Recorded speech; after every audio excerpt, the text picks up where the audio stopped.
신랑 신부가 만나 백년해로를 기약하는 날. 약속의 상징인 보석이 빠질 수 없는데요. 변하지 않는 단단한 신뢰를 약속하듯 보석은 예물이나 선물로 쓰이죠. 때로는 빛을 반사하는 행성처럼, 때로는 자체 발광하는 항성처럼 보석은 아름답게 반짝이고, 진귀한 광물 보석을 알아보는 과학기술이 사뭇 궁금해집니다.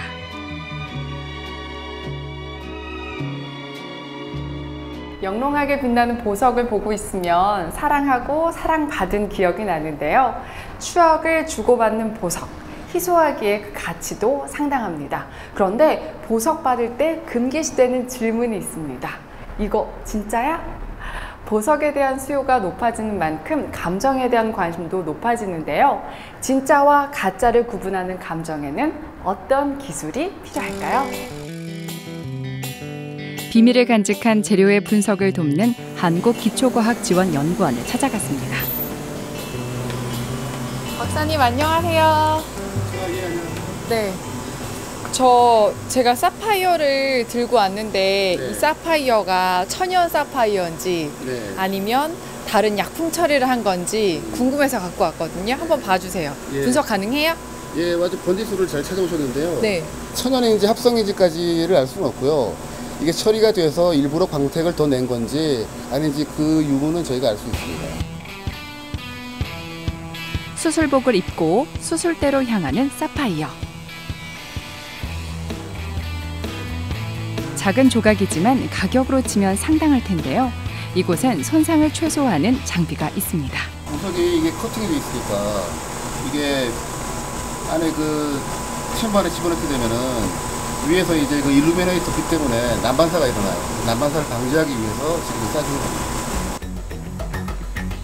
레이저 상마 유도 결합 질량 분석법을 이용하는데요. 어려운 이름이지만 풀어보면 레이저로 사파이어에 아주 미세한 흠을 내 눈에 보이지 않는 입자를 얻죠.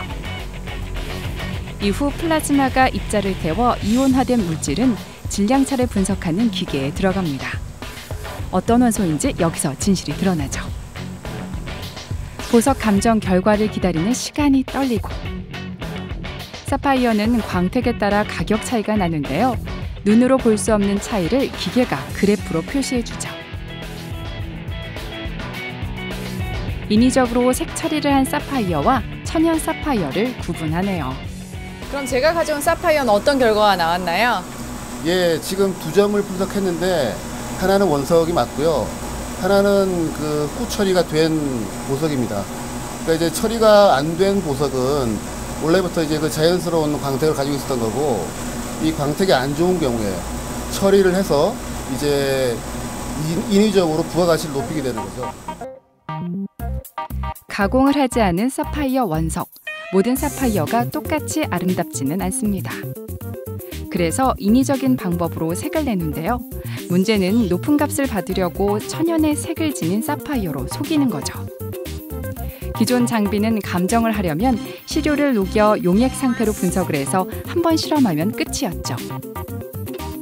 하지만 새로운 장비는 녹일 필요가 없습니다. 레이저로 나노 크기의 가루를 만드니까요. 시료 자체를 녹임으로써 오염이 된다든지 아니면 특히 이런 특정 부분에 대한 우리가 분석을 하고자 할 때 특정 부분만을 대표할 수 없는 녹임으로 해가지고 다 혼합이 돼버리는 그런 경우들이 생기는데, 그런 부분에 대한 우려 없이 일단 분석을 할 수 있다는 이제 장점이 제일 크고, 부수적으로 전처리를 안 하게 됨으로 해서 전처리를 했을 때 생기는 그런 각종 간섭 효과를 배제할 수 있기 때문에 좀 더 정확한 우리가 결과를 얻을 수 있습니다. 보물찾기는 한 민족의 보석인 유물에도 해당됩니다.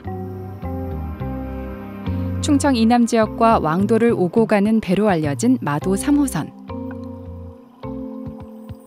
수중 발굴을 통해 배 안에서 청동 유물을 발견했는데요.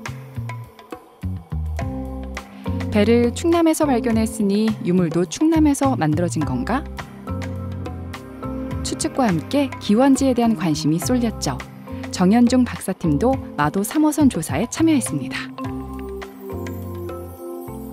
마도 3호선에 생활했던 선원들이 사용했던 생활용기가 도대체 어디서 만들어졌는지 추정을 했는 거고요. 그것들이 저희들이 기초 자료에 적용을 해보니 서해안 주변에서 그 마도 3호선이 운행했던 구간과 유사한 지역에서 제작되었을 것으로 추정을 했죠. 분석을 위해 연구원은 국립문화재연구소에서 받은 문화재의 파편을 준비합니다. 장비에 넣기 위해 파편을 잘 고정시키고 1년 번호를 확인하죠.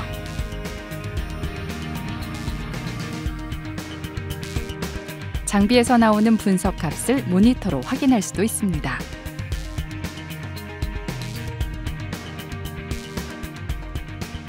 유물 분석 장비도 보석에 감정을 했던 앞의 장비와 비슷한데요.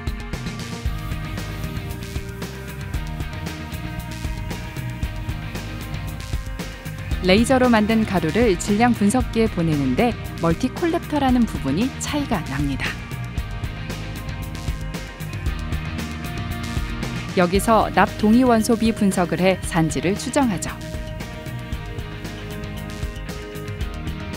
한반도에 존재하는 납은 지역에 따라 구성비가 다르기에 충남 지역에서 마도 3호선의 청동 유물을 만들었다는 추측에 힘을 보탭니다.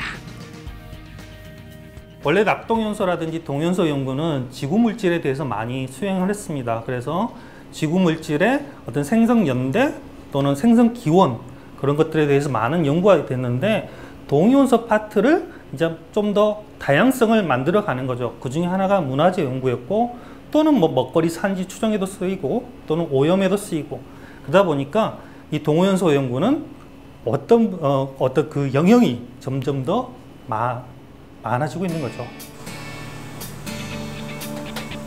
분석 장비는 보석과 유물 외에 다른 광물에도 사용할 수 있습니다. 여기 미량 원소를 분석하고자 광물을 들고 연세대학교에서 찾아온 의뢰인도 있죠. 감정에는 많은 분석 방법이 있는데요. 이 중 레이저 상마 유도 결합 질량 분석법은 손상을 줄이고 정확성을 높이는 장점이 있습니다.